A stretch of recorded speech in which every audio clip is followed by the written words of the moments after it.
Good Wednesday afternoon, everyone. It is Glenn here with the Northeast Georgia History Center, and today we are bringing you a nutshell history of Greek mythology. This is one of those where we've asked our viewers what they would like to see, and we got several requests for Greek mythology.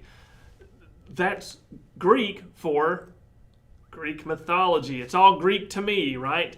So we have to sort of put things in context. Remember, this is a nutshell history. There are entire doctorate degrees and rivers of ink that have been spilled on this subject. Not only the stories themselves, but I'm trying to analyze them. So we're going to give you just a brief overview, sort of the highlights of the big points of Greek mythology, some of the stories, and why it is still important to us today.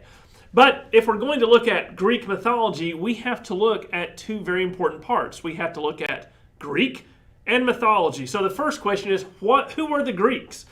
Right? And in the ancient world, we think of ancient Greece, and we all have this image of what that means. But it's important to remember, as you can see from the map here, even the map is somewhat misleading because they have these areas in the Aegean Sea, then they say this is Greece.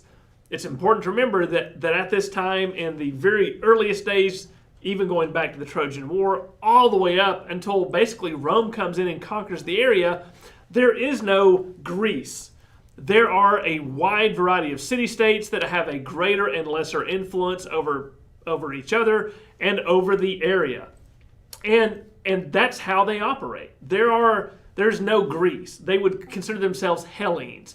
And one of the most important things about being a Hellene was that you were not from somewhere else. So those to the north, the Barbaroi, the Keltoi, and those to the east, the Persians, were very different from the Greeks. And the Greeks, therefore, considered a big part of who they were as being not those people. Well, they also had to define themselves as who they are. And a big way that they do this, reaching far back into antiquity, even for themselves, is through the stories and through the myths and who their religious benefactors, their gods are. And so when you look at the map, you can pick out some of the very familiar things. There's Athens, there's Sparta, there's Thebes, there's Delphi, where the oracle was. There's, of course, Mount Olympus. But it's important to remember that they're very different from each other. Even their connection as Hellenes is very tenuous compared to being a Spartan or a Theban or an Athenian.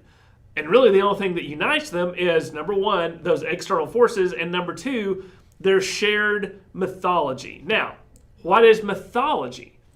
Mythology, sort of simply put, is religion as history. And that means that it creates this sort of universal creation myth and sense of who a people is. And mythology can mean anything to a great many people. Of course, today we're talking about Greek mythology, but different nations and different cultures have their own mythologies. Of course, the ancient Egyptians looked at Ra and as their god and their mythology. The Norse, maybe we'll do another live stream later on the Norse gods and their mythology. Even more recently, King Arthur is the mythology of Great Britain, right? And Charlemagne and those stories are the mythology of France. Some people would even argue, by the way, that one of the greatest uniting myths we have in the 20th and early 21st century is Star Wars. But we'll get back to that on May 4th for a special live stream. So mythology is a sense of culture and a very uniting force. And that's where it comes from. Mythology always comes from long ago, if you'll notice. Even, again, not to belabor this point, but even Star Wars is a long time ago in a galaxy far, far away. Myth is in the epic and distant past. But the idea is that even something that long ago still connects with us and defines us even through to the present day, whether it's present as ancient Greeks or present as we ourselves in 2021. So that mythology has to have a connecting force, and it has to describe the universe in which we live. And so to do that, you have to have powers, you have to have gods. And Greek mythology, I apologize, I have some notes here I'm going to have to use today. In the beginning, the creation, the universe was created by the Titans, who are these, in effect, super beings who come together and they literally and physically craft the world with their hands and with their powers. They create the seas, they create the lands, they squish them together, they create air, and they are epic and universal in scale. And again, many foundation mythologies from across all cultures tend to have this very interesting universality, as there is some super powerful being who at the beginning, whenever the beginning is, creates things. Now, the creation can either be a direct line or it can be separated from us depending upon who the gods are. And in ancient Greece, there is a disconnect. The Titans are overthrown by some of their children. Chief among them are three brothers, Zeus, Hades, and Poseidon. And those three come together, and with the help of the other children of the Titans, they basically take power from them, they overthrow them, and the creation of the universe, while still extant, means that there's a new gang in town who's going to be running things. And that really is where we get the 12 Olympians. There are lots of lesser gods in Greek mythology that unfortunately we don't have time to go into today, but it's important to know who these 12 are. And they are a central part of who the Greeks were and how they identified themselves. Now, let's first talk about things that the Titans and the gods are not. None of them, even Zeus, is omnipotent and omniscient. They are not all-powerful. They are not all-knowing. They can't simply do anything, and they can't know everything. And this becomes very clear to us in the mythology, and I would argue it's a central point and tenet to the mythology. The gods are fallible. They can be tricked. They can be betrayed. They can be hidden from. They can have secrets kept from them. So that's a very interesting idea from the ancient Greeks, is that even the natural and supernatural powers may not have all the answers, which places a very great focus on there's no predestination. The Greeks can do for themselves, and there is something to being an individual and achieving and accomplishing what you can. So the gods are not omniscient. They are not omnipotent, but they are powerful. And these 12 Olympians have different aspects of the universe and of Greek life that they are in charge of. Of course, the daddy of them all is Zeus, the king of the gods, the god of lightning and the sky. Well, how did Zeus get to be the guy in charge? In mythology, there are stories that tell us this. So, as I said, it was he and his other two brothers, Hades and Poseidon, that helped overthrow the Titans. And so once that was done, they sort of had to decide who was going to be the one in charge. And so they drew lots. And Zeus ended up drawing the lot of being king. And Poseidon, of course, one of the other 12 Olympians, becomes god of the oceans and the seas and the rivers. And of course, in the Aegean Sea, and with Greece being such a seafaring people, that puts him at a very important position. Interestingly enough, Hades becomes god of the underworld. And depending upon which list from mythology you look at, very often Hades, even though he's the brother of these two very powerful gods, is not included in the 12 Olympians. He's there. He's not necessarily evil, but he's very much separate. Just as the underworld, the afterlife, is very separate from the here and the now. So who are the other 11 Olympians then? We have Hera, who is Zeus's long-suffering wife. She is the god of marriage and childbirth. And it's a very interesting dynamic. Most of the stories we have of Hera are of her chasing down Zeus. Zeus got around. He liked the ladies, let's say, and he would go and engage himself with lots of different women all over the world. And this very much frustrated Hera, the goddess of marriage. And so a lot of what we see from her is bent on revenge of those who had been with Zeus. But she's still up there. She still has a great deal of influence.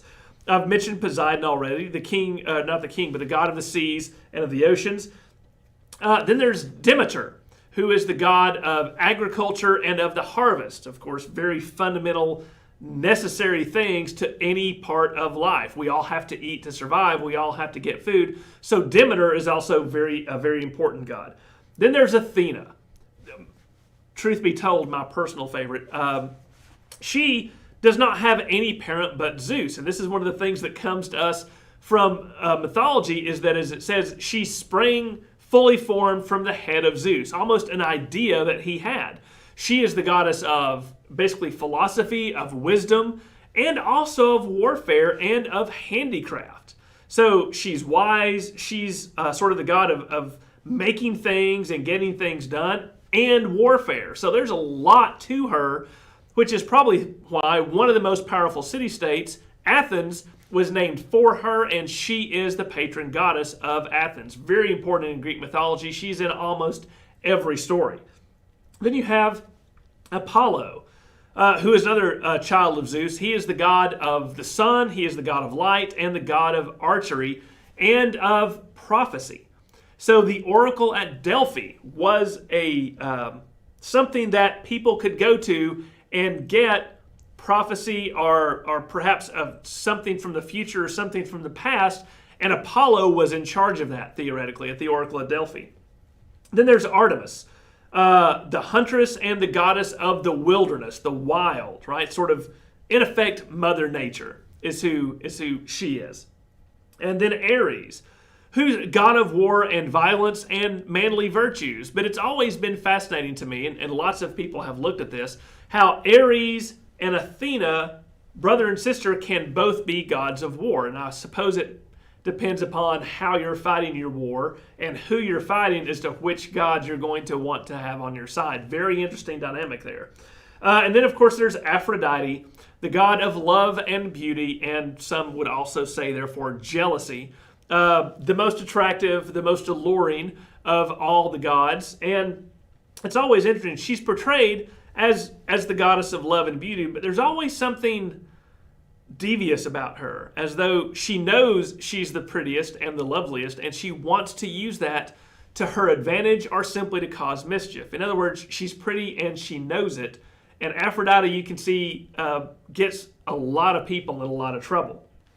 Then there's Hephaestus, who is the god of blacksmithing and of fire. And so it's his job to oversee everyone who works in metalcraft, in iron, in bronze, which of course is a very important foundation of most civilizations.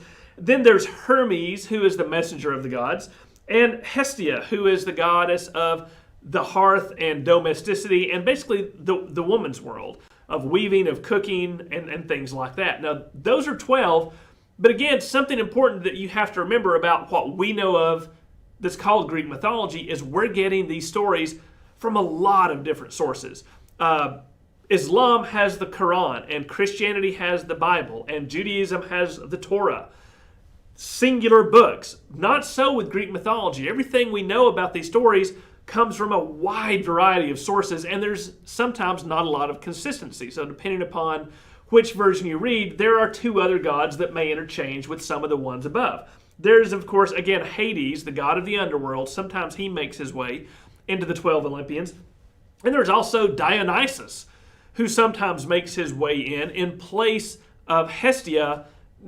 He is the god not of all agriculture, but specifically of wine and of grapes. And wine had this very special place in Greek mythology because it was something that had a foot in the natural world, and yet it wasn't all natural, right? Wine is from grapes, but it has to be processed. And the only way it can be processed is through the interaction with and the processes of humans.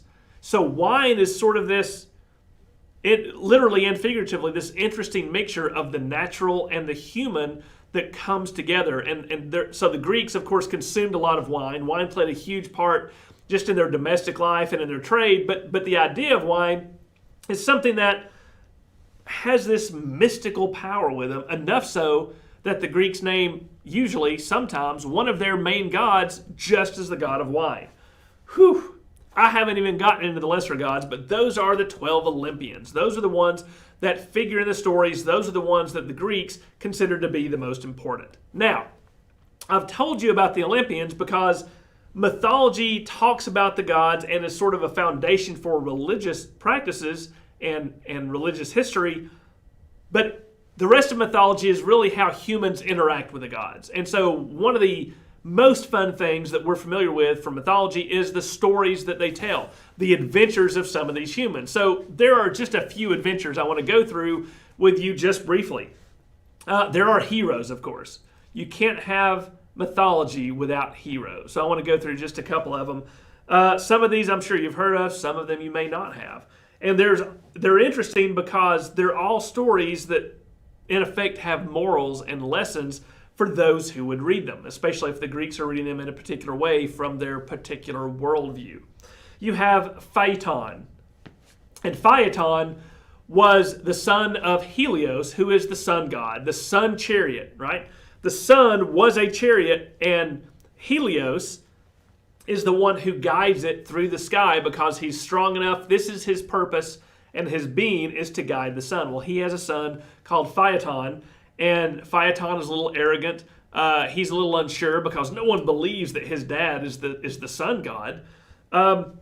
So he goes and talks to Dad. He's like, Dad, people are making fun of me, and I really need your help. Will you promise to help me no matter what? And Helios says, I will do, my son, anything for you because I love you. And Phaethon goes a little too far and says, I want to drive the sun chariot to prove myself. And Helios has already made this promise, but he does everything he can. He gives Phaethon wisdom. He gives him advice. He tells him this is not going to work. This is not going to work within the natural world. You are too much of a mortal. You can't handle this. Phaethon will have none of it. He wants to do this. And so with incredible grief and sadness, Helios turns the reins of the sun chariot over to Phaethon. And Phaethon gets in the chariot and he's like, oh, I've got this. I can handle this. And it eventually gets out of control. He cannot control the forces that he is asked to be placed in charge of. And eventually, the horses that draw the sun chariot become uncontrollably wild and cast Phaethon off the chariot into the outer void. He's gone. He's gone to his mother, his father. They're both incredibly sad. And there's a morality lesson too there, right? And mythology is full of these great stories like that. Another one that some of us are familiar with is the story of Perseus.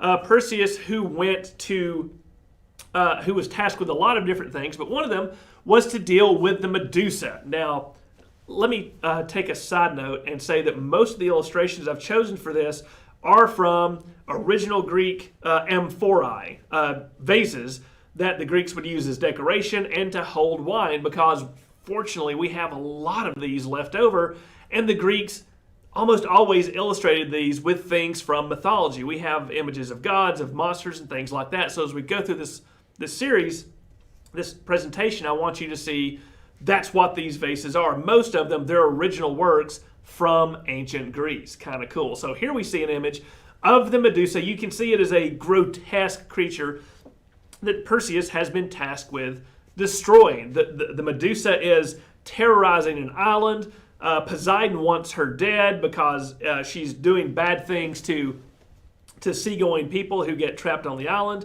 The trick with Medusa, of course, is she has snakes for hair, and if she looks at someone, if they meet her gaze, they turn to stone and become dead. So this is a heroic thing that Perseus is trying to do in favor to favor the god, to favor Poseidon.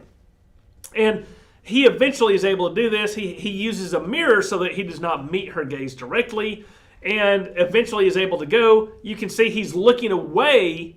He's looking away from Medusa as he cuts the head off. He cuts the head off, and he is victorious. Now, this has been very interesting lately because some people argue that Medusa sort of represents that the negative side of femininity, basically, of womankind. And when you start looking at the story, it's kind of awful because Medusa was a lovely young woman.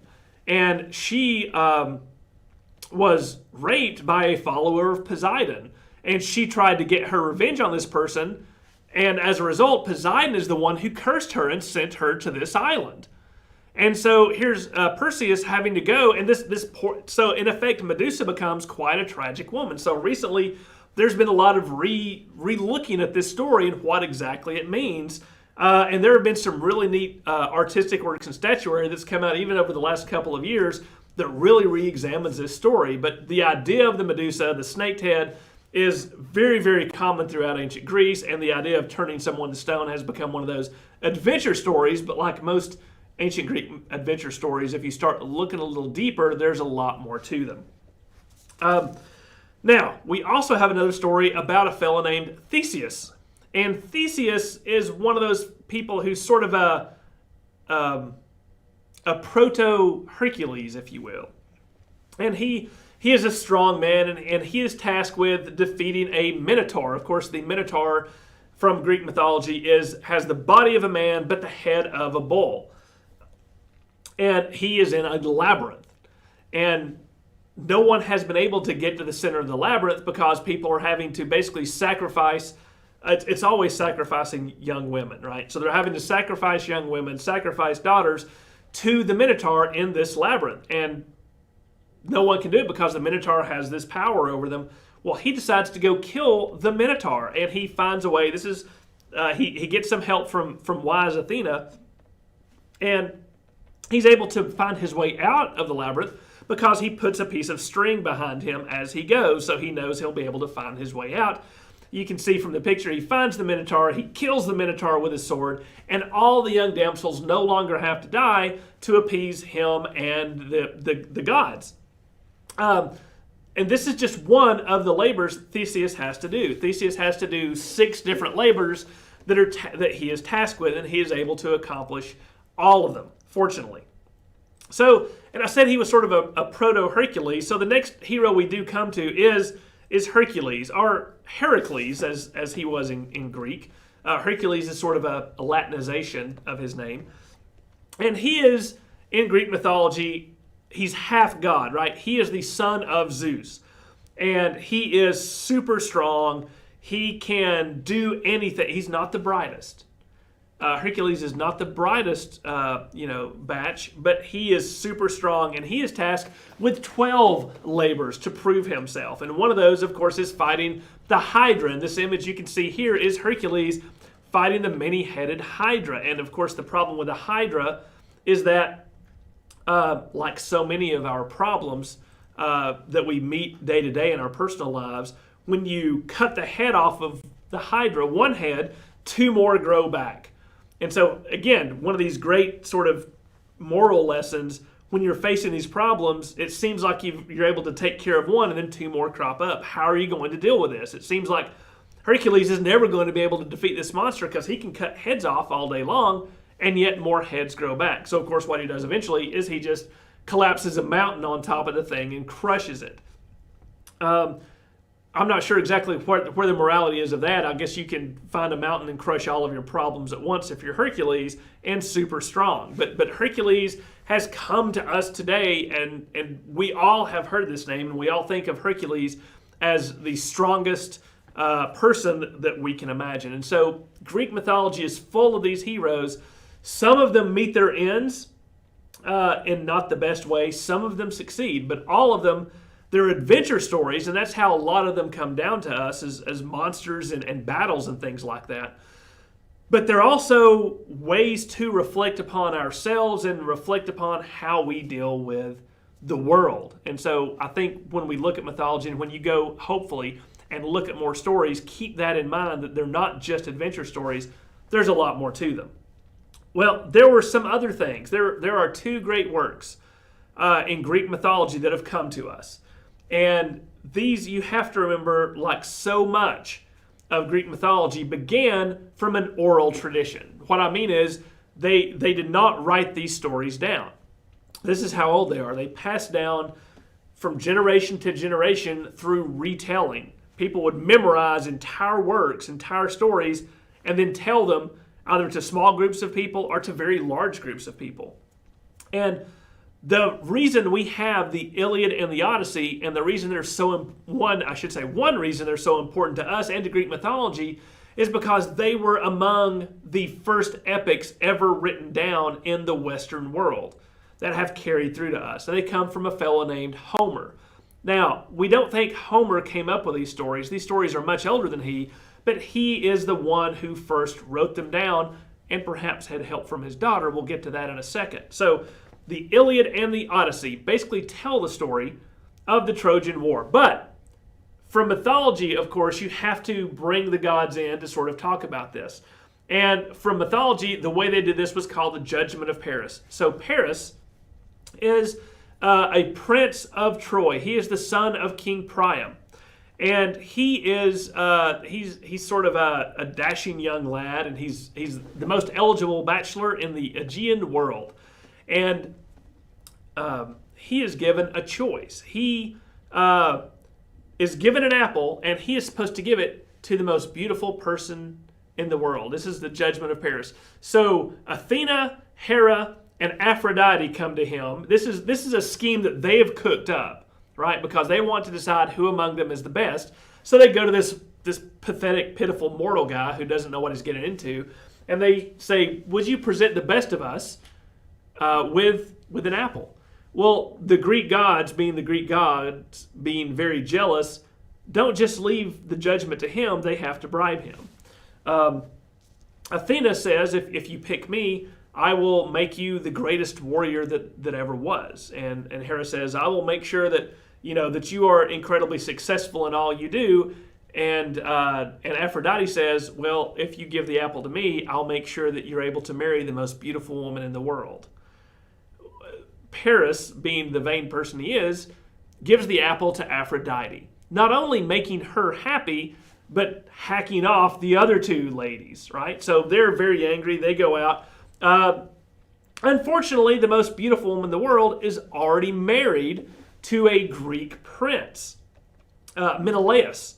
And to get what he is after, what he deserves, Paris basically has to go steal the most beautiful woman in the world, Helen, away from Menelaus, sneak her back across the Aegean to the city of Troy. The problem is Menelaus had married her. There's a lot to this, I'm sorry, but you've got to kind of set it up. Everyone wanted to marry Helen because she was the most beautiful lady in the world. So they all came together and said, I'll tell you what, whoever she picks, if someone else tries to steal her, we all agree to help fight that person. And so she picks Menelaus. All of her former suitors are bound by this oath. Well, when she gets stolen away to Troy, all these other people have to agree to help Menelaus. And Menelaus' older brother is Agamemnon, who is one of perhaps the most powerful king in Greece at the time. And so to reclaim one woman who apparently doesn't even want to be with him, Menelaus and his brother Agamemnon create the fleet of 1,000 ships, and all of Greece travels to Troy to fight a war to get Helen back. That's, according to mythology, how the Trojan War begins. Now, historically speaking, we do know there was a significant conflict between the Greek city-states and Troy. Troy in Asia Minor was an incredibly powerful state. The war probably came from trade disputes or territory disputes, something more classic and traditional, but mythology gives us this other great story. So all the Greeks sail to Troy, and it is a draw. The Greeks cannot get into Troy, so they, for 10 years, sit outside the walls of Troy trying to take it. Some things happen, and the greatest Greek warrior, Achilles, has decided not to participate in the war, even though Agamemnon made him promise to fight. He doesn't do that. So they've sailed all the way across the ocean. They've left everything behind, and now they've been sitting in front of the walls of Troy for 10 years. That's how the Iliad starts, right? As with Achilles sulking in his tent. Well, Achilles is promised something by Agamemnon. Agamemnon does not deliver, and so Achilles decides not to fight for the Greeks. And you have to, in mythology, understand that Achilles is invincible. His mother had dipped him in the river Styx and made it so that no weapon could pierce his body. In other words, in battle, he is literally undefeatable. It is impossible to beat Achilles. But when she dipped him in the river, she put her hand around his ankle, and so the water didn't get on his ankle, making him vulnerable in that point. But Achilles is not fighting, so the Greeks are being beaten. The Greeks want to win this war, and they can't do it without Achilles, So Achilles' best friend, Patroclus, agrees to wear Achilles' armor so that technically Achilles can fulfill his oath of not fighting, but everyone will think Achilles is fighting the battle because it's his best friend Patroclus. Well, Patroclus is not invincible. He is not the warrior that Achilles is. And just as a side note, let me show you this. This image is classic Greek warfare, especially heroic era warfare, one-on-one with wide round shields, spears, helmets, sometimes naked, sometimes with bronze armor. And this is predominantly a spear and stabbing kind of combat, right?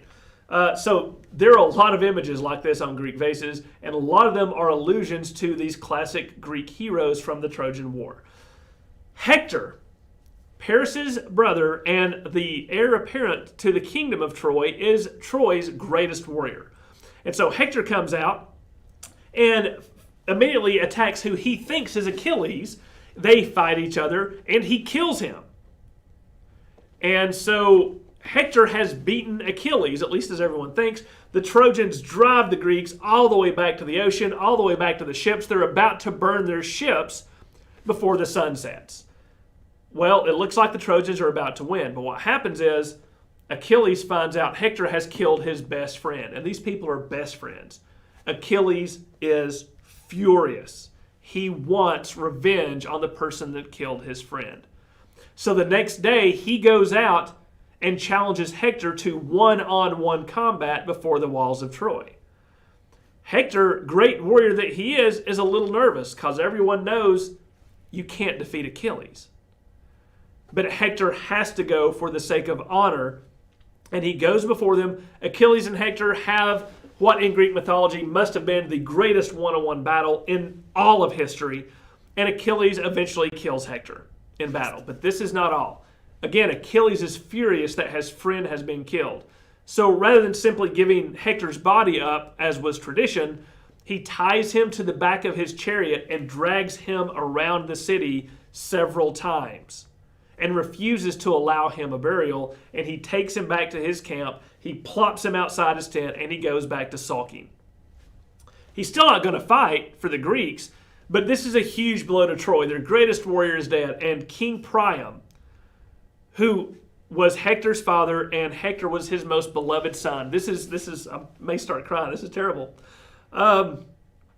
Priam sneaks out of Troy, the king of the greatest city in the world, sneaks out of his city, makes his way through the Greek camp, and comes to Achilles' tent and begs him, pleads with him. You can see from the image here, he's pleading with him, please let me have the body of my son so that he can be properly buried and enter the underworld as he should. You don't know what you're asking me to do. I am begging the man who killed my son. I am kissing his hands. Please let me have this. And Achilles is so moved by Priam's condition and the pathetic state that he's in that he grants his request, and he lets him take his son's body back to Troy, and also agrees, he says, I will have the Greeks stop the fighting for the traditional 12 days of the ceremony so that you can properly bury your son. Priam takes his son's body back to Troy. They have the funeral ceremony, and that's the end of the Iliad, actually. So the Iliad is not just the Trojan War. It is this very specific part of the Trojan War. In the Iliad, gods come down. They're fighting one side with the other. The gods are not necessarily fighting themselves, but they're helping the people they favor fight helping this set of humans fight the other set of humans. And it's actually Achilles who has angered the gods that support Troy, that Paris draws his bow to attack Achilles, and it is Apollo that guides his arrow to Achilles' heel, where he is not protected, and from this single wound in his heel, Achilles dies. And so the greatest Greek hero is now dead. This happens like we find this out from other places. The greatest Trojan hero is now dead, but the war drags on. So now we finally get to a story that's the sequel of the Iliad from Homer called the Odyssey.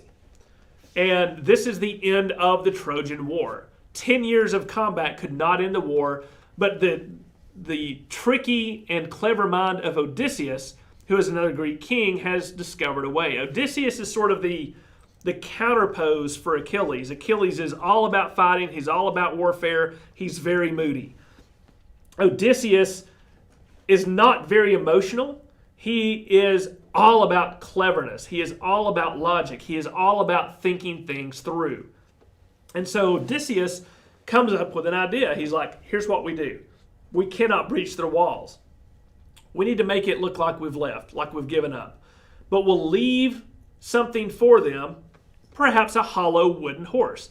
The horse is sacred to the Trojans. They will want to bring this in the city. So what we'll do is we'll put ourselves in this horse, or at least some of our greatest warriors will sail away. And the Trojans will see that they've won, they'll see we're gone, they'll pull the horse inside and use it as a trophy. That's what happens. That night, the Greek fleet secretly comes back.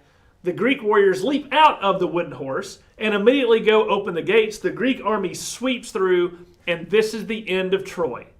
After 10 years, through guile and cleverness, the Greeks finally defeat the Trojans. And in the Odyssey, they talk about the Trojan horse, and they talk about the end of this war, and it is absolutely horrific.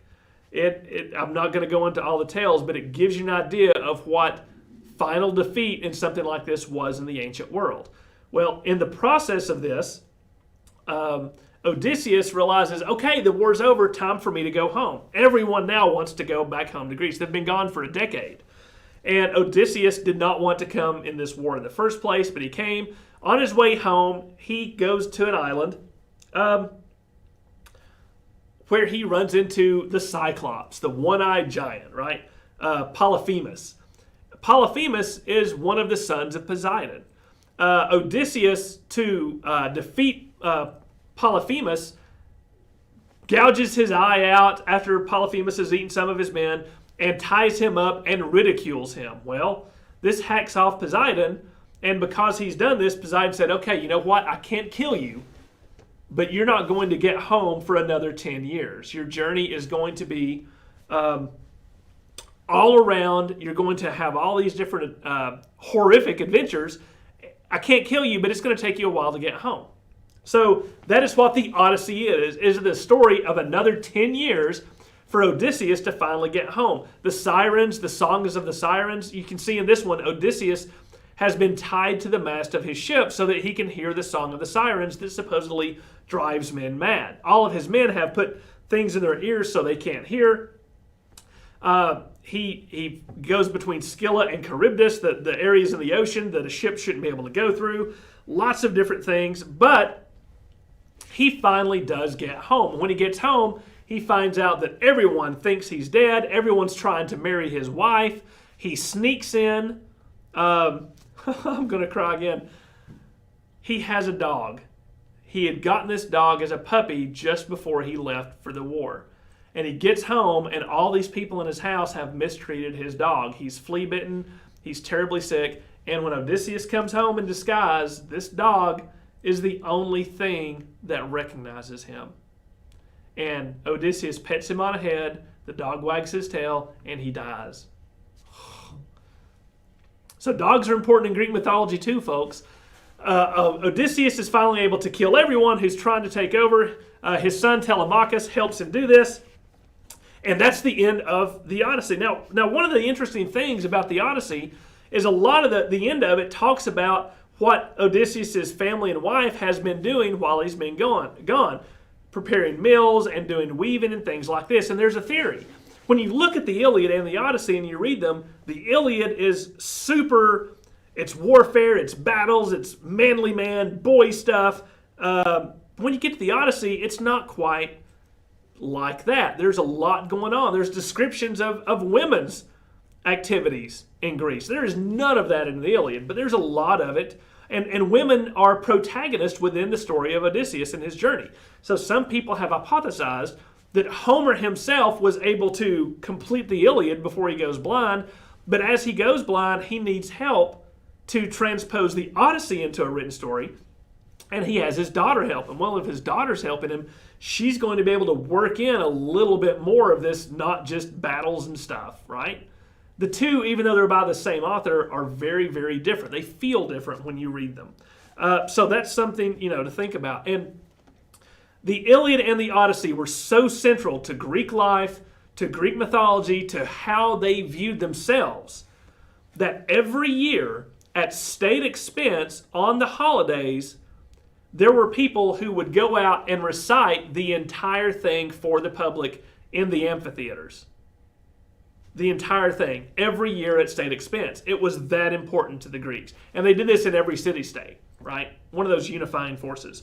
Well, the Greeks and the Trojan War and everything was well before the Golden Age of Greece. So how do we get to the Golden Age of Greece where this is going on? And then suddenly I know what you're thinking. Well, don't the Romans take over a lot of these Greek gods and Greek stories? They do. Right? They sort of just pick up the Greek pantheon and decide these are our gods now, and we're going to change the names a little bit, and we're going to carry it on. So one of the heroes who escapes from Troy, Aeneas, turns out to be the founder of Rome. So the Romans borrow very heavily from Greek mythology and Greek religion, almost wholesale. To the point that, and this is one of those magnificent buildings that remain from ancient Rome. It's called the Pantheon. It is the temple to all gods, built by Agrippa. And it is one of those perfect architectural things. It's got a portico on the front, and it is a sphere within a cylinder. It is architecturally perfect. It is beautiful, and it gives an idea of how seriously the Romans took Greek mythology, right? And so because of the Greeks being sort of taken over by the Romans in those stories, and Rome taking those stories everywhere the Roman Empire went, from Jerusalem and what's now Turkey to Scotland and to Spain and to North Africa, those stories went around the world, or at least the known world.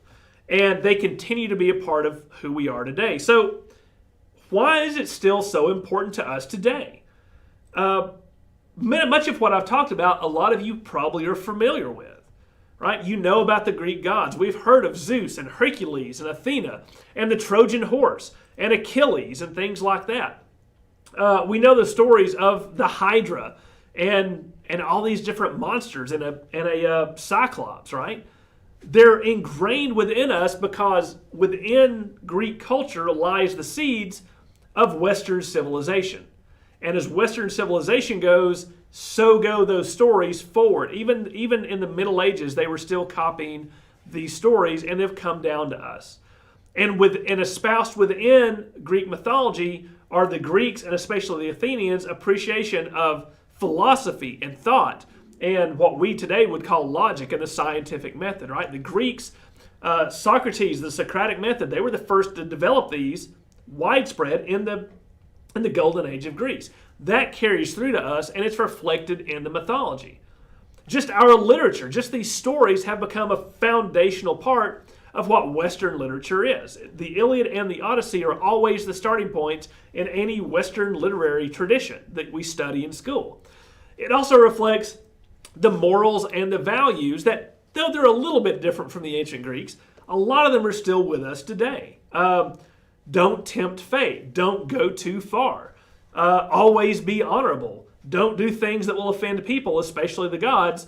Always try to be honest. Be careful what oaths you take. Be careful how arrogant you appear to be. And of course, the consequences of not following those morals and values are all scattered throughout mythology. It's a very you get what you deserve consequence thing. And of course, a lot of these stories are just about continuing the heroic adventure and gaining renown, right? There's a lot of other reasons that mythology rings through with us today, but these are just a few, and they're really, really central. Now, where can we find out more about mythology? Where can we find more of that? Of course, we've got books. You can get all kinds of books on Greek mythology. Bullfinch's mythology tends to be the gold standard. It includes not only the Greeks, but the Romans, the Egyptians, the Norse, and even some of the Arthurian legends are included in some copies of Bullfinch's mythology. But it's a little dense. I'm going to tell you this very book, Mythology by Edith Hamilton, is one of the, I think, better compilations of Greek mythology. This very volume is the one I've had since I was about 12 years old. I swear I don't know how it's made it being a paperback, but there it is nonetheless. This is by far, I think, the easiest to read, and it lays everything out very, very clearly. And I'll never forget the first time I read the Iliad, I didn't know how it was going to end, right? That's the beauty of reading this stuff for the first time. That's Greek mythology in a nutshell. There's plenty of movies about it. There are plays about it. There are cartoons about it. Disney has done several movies about it with Hercules and things like that. There's even been a movie with Troy. You go back to the golden age of cinema. Kirk Douglas was in a movie about Odysseus. Lots of movies out there. But I think we have just a little bit of time for questions left, I think. Thank you all for tuning in today.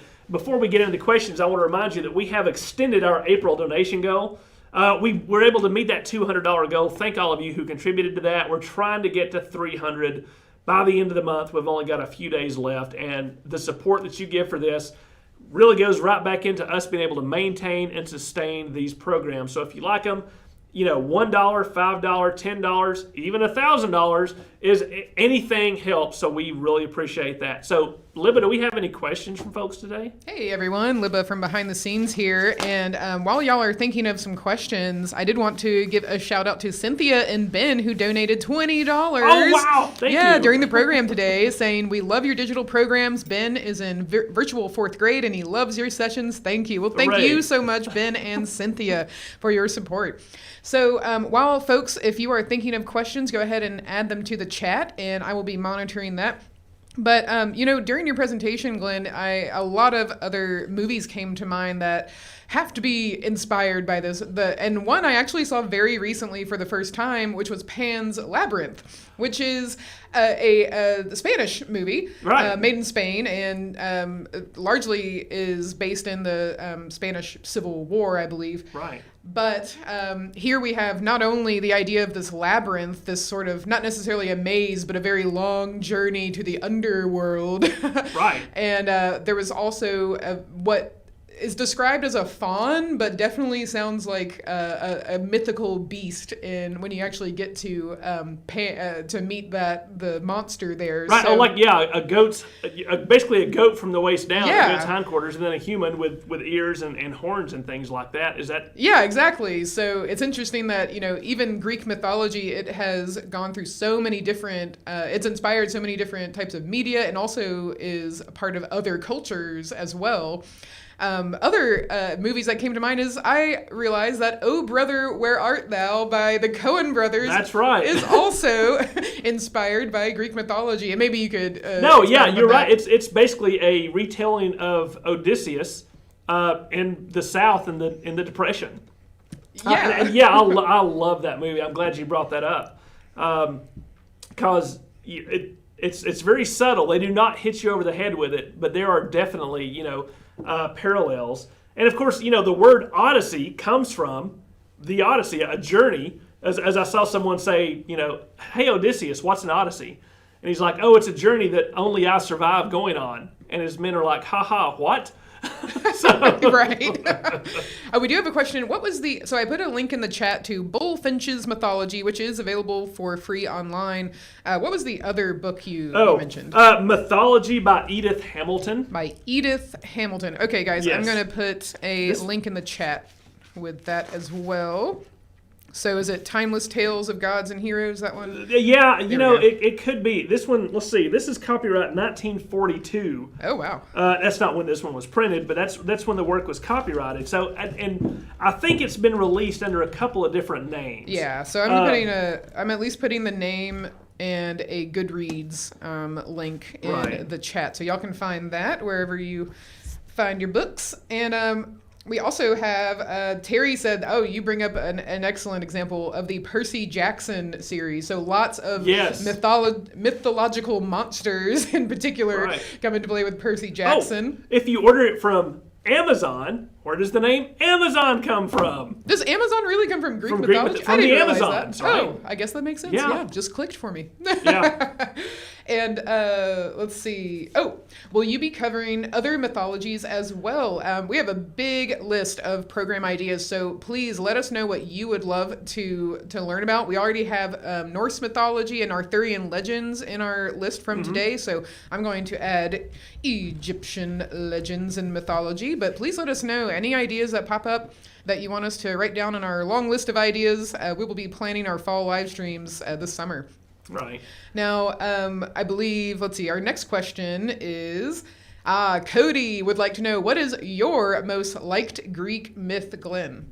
I know I just made it sound like a pejorative that the Iliad was all battles and boy stories and things like that, but I remember reading this book, and I kind of skipped over some of the initial stuff because I had heard about the Trojan War, and I wanted to know about the Trojan War. That sounds so cool. And I went and I read this very book about the Trojan War. And like I said, I didn't know how it ended. Once you become an educated person, you know how all these myths end, except for the first time you read them. And the story of Achilles and Hector is by far the one that I think affected me the most. Just the two different styles of those heroes. And I can tell you, I was crushed when I found out that Hector died, because Hector was by far my favorite person in that story going forward. And then when I read that Achilles killed him, I think I cried a little bit, actually. And to this day, I sort of harbor this unspoken grr about Achilles because he killed my man Hector. I think that dynamic between Achilles, Hector, and then Hector's dad, King Priam, are the ones that I think are my favorite, and the ones that affected me personally the most, emotionally. Now, you mentioned a few of the monsters. Do you have a favorite monster from Greek mythology? I think that Hydra, that many-headed beast that it's almost impossible to kill because when you cut one head off, that it was meant to be this way. That is just rife with metaphors, right?